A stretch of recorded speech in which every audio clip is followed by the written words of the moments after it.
Increase the pressure and density of the air in the fuel mixture supplied to an internal combustion simple. And you'll see in this one, it's actually, the rotors are virtually touching the actual case.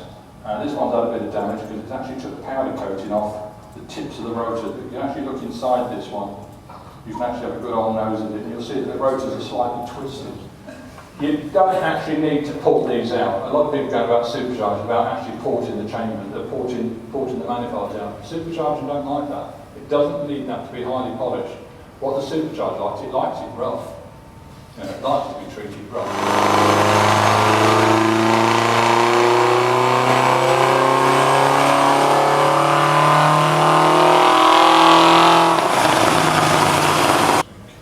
That's the TD Colin Hoopers. You can actually, that's a green one. You can actually run it with one pump will just about do it. Two's better.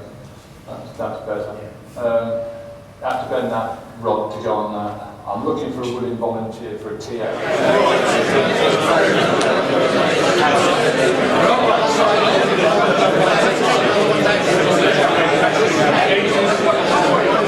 Gentlemen, you had enough of Robson in the first hour.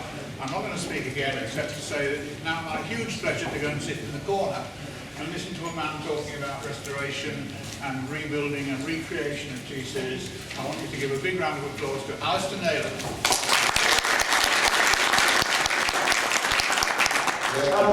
My name is Lachlan. I'm from Classic Oils in Aylesbury and Vista, and we're just going to have a quick gallop through lubrication basics, and I'm going to touch on T-Series specifically. And in fact, the paraffinic, so-called paraffinic oils, which are the ones that are better at higher temperatures, naturally, representation at 1900, there were still 1 million working horses in the UK. Now in 1923, there are 1 million cars on the road, and by the end of the decade, there are 2 million. So you've gone from 10 just a few years earlier to now 45 in a normal car.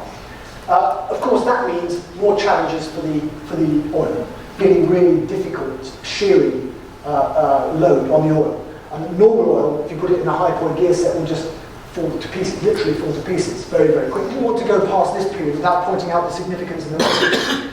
Because the Mini runs its gearbox inside the engine and the diff, it puts a unique load on the oil. It wasn't being done anywhere else. Nowhere else was doing this. Genius design. But that range of acceptable viscosities for any application is going to be relatively narrow. And that's the reason that they invented a multigrade oil.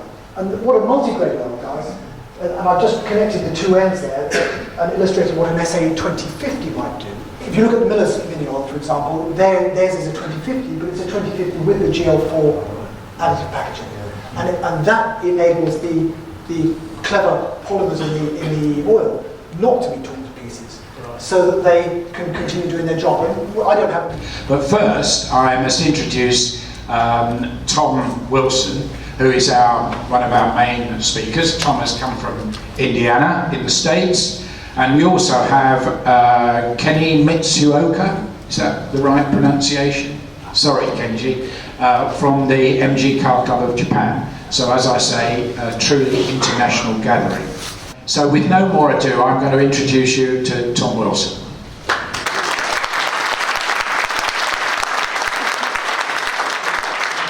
We'll start with a word from our sponsor. Well, Cox here, and I'm just here really to give my personal endorsement to these marvellous ales. The old speckled hen, which you see before me here on the bar, is of course the daddy of the whole thing. A marvellous brew, initially, I believe, designed and intended to celebrate the 50th anniversary of MG cars. Now, you can probably tell from looking at me that I like a decent Sportster, and there's nothing finer than sitting between the best pubs in the local rural area in an open-topped MG and hunting down a decent bottle of old speckled hen when you get there. Interesting. Kimber leaves MG. Talked about Kimber being sacked. Here's a letter I found in Miles Thomas' file, dated 16th January 1942. You will be glad to hear that Mr. Kimber called upon me this morning, and I got him to sign a letter of resignation from his office of chairman of this company. And also enclosed Kimber had stock in the whole thing, and when you resigned, you had to sell your stock. While he was with me, I got him to sign up the uncompleted minutes of the MG Car Company. I also mentioned to him the rather delicate question about his presidency of the MG Car Club.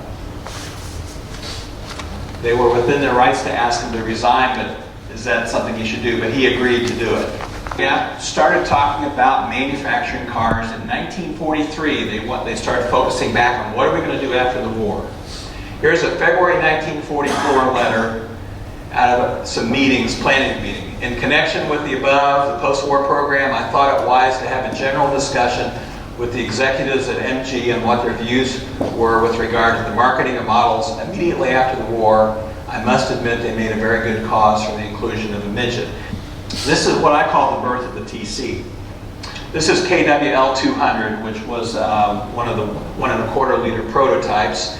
And this is CJB 59, which started its life as a TB and became TC 0251, the first TC. The early ones are a bit suspect, but they were the original Morris ones that came off over to the TB and TC. Yeah. But like all these crankshafts, anybody who's ever broken a crankshaft has never broken it out of revs. They've always been pulling away from the lights. Yeah. A standard 1250 engine up to 1300, I'd always use inch and a quarter carbs. There really is no advantage in spending 300 or 400 quid on carbs. When you got up to 1500, yeah.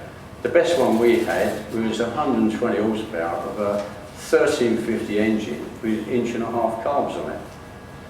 When you put inch and three-quarter carbs on it, yeah, from 6,000 upwards, it's fine.